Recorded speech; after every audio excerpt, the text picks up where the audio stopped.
पंतप्रधान मोदी आणि Donald Trump यांच्यात फोनवरून जवळपास 40 मिनिटं चर्चा। होर्मुझची सामुद्रधुनी खुली राहावी यावर भर पंतप्रधान मोदींसाठी।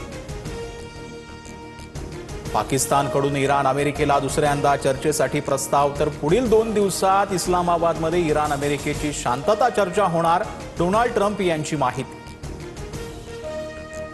इराणनं अणु कार्यक्रम पुढील 20 वर्षांसाठी स्थगित करावा, अमेरिकेची अट। इराणकडून मात्र 5 वर्षांपर्यंत युरेनियम संवर्धन थांबवण्याचा प्रस्ताव। होर्मुझ सामुद्रधुनीत अमेरिकेच्या नौदलाकडून नाकाबंदी। कोणतेही जहाज नाकाबंदीच्या जवळ आल्यास तात्काळ नष्ट करू, ट्रम्प यांचा इशारा। होर्मुझच्या सामुद्रधुनीवरून तणाव वाढला। चीनची जहाजं रोखली तर खबरदार, इराणसोबत आमच्या व्यापारात आणि ऊर्जा करारात ढवळाढवळ करू नका, चीनची अमेरिकेला थेट धमकी। इराण अमेरिकेतील संघर्षाच्या पार्श्वभूमीवर चीनकडून 4 सूत्री प्रस्ताव। अबुधाबीच्या प्रिन्ससह स्पेनच्या पंतप्रधानांसोबत चीनची चर्चा। पश्चिम आशियात शांततेला प्राथमिकता हवी, चीनची भूमिका। 28 दिवस झाले माझ्यावरील आरोपांचे कुणी पुरावे दिले नाहीत। निनावी पत्राद्वारे बदनामीचा कुटील डाव होता। खरात प्रकरणात आर्थिक व्यवहारात दुष्कृत्यात संबंध नाही, रुपाली चाकणकरांकडून फेसबुक पोस्ट करत आरोपांना उत्तर।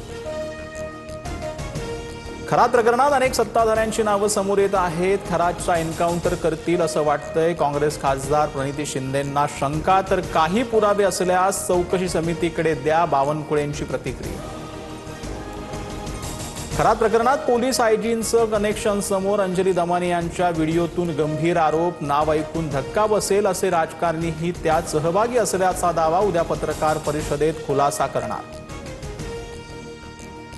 आयजी दत्तात्रय कराळे भोंदू खरातला गुरु मानत होते। वाल्मिक कराड लपलेल्या आश्रमातील फुटेज गायब करण्यातही कराळेचा हात। तृप्ती देसाईंचा गंभीर आरोप। दोन्ही प्रकरणात चौकशीची मागणी।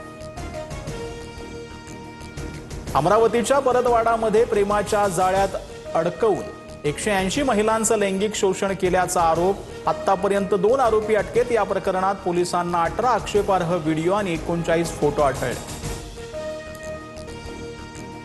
ड्रग्स माफियांना आता कायद्याचा धाक राहिलेला नाही। गोरेगावच्या निस्कोतील प्रकरणावरून विरोधकांचा सरकारवर निशाणा। तर ड्रग्स तस्करांविरोधात मुख्यमंत्र्यांकडून कारवाया सुरू, बावनकुळेंची प्रतिक्रिया।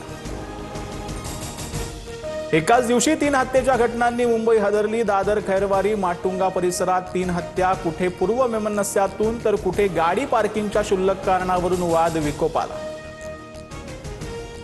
नितीश कुमारांकडून बिहारच्या मुख्यमंत्रीपदाचा राजीनामा। भाजपाकडून मुख्यमंत्रीपदासाठी सम्राट चौधरींच्या नावाची घोषणा। उद्या सकाळी 11 वाजता राजभवनात शपथविधी। भारतरत्न डॉक्टर बाबासाहेब आंबेडकरांच्या 135व्या जयंतीचा उत्साह। दीक्षाभूमी आणि चैत्यभूमीवर उसळला जनसागर। देशभरातून अनुयायी आणि राजकीय पुढाऱ्यांकडून बाबासाहेबांना अभिवादन।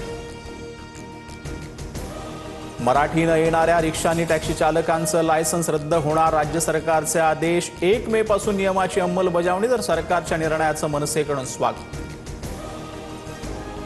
अहिल्यानगरात भेसळयुक्त कुल्फी विरोधात अन्न आणि औषध प्रशासनाची मोठी कारवाई। एका नामांकित कंपनी ब्रँडच्या कुल्फीमध्ये नियमबाह्य घटकांचा वापर। 1856 पॅकेट्स कुल्फीचा साठा जप्त। छत्तीसगडमध्ये वेदांता पॉवर प्लांटमधील बॉयलरचा स्फोट। 20 कामगारांचा मृत्यू। केंद्र सरकारकडून मृतांच्या नातेवाईकांना 2 लाखांची तर जखमींना 50,000 रुपयांची मदत।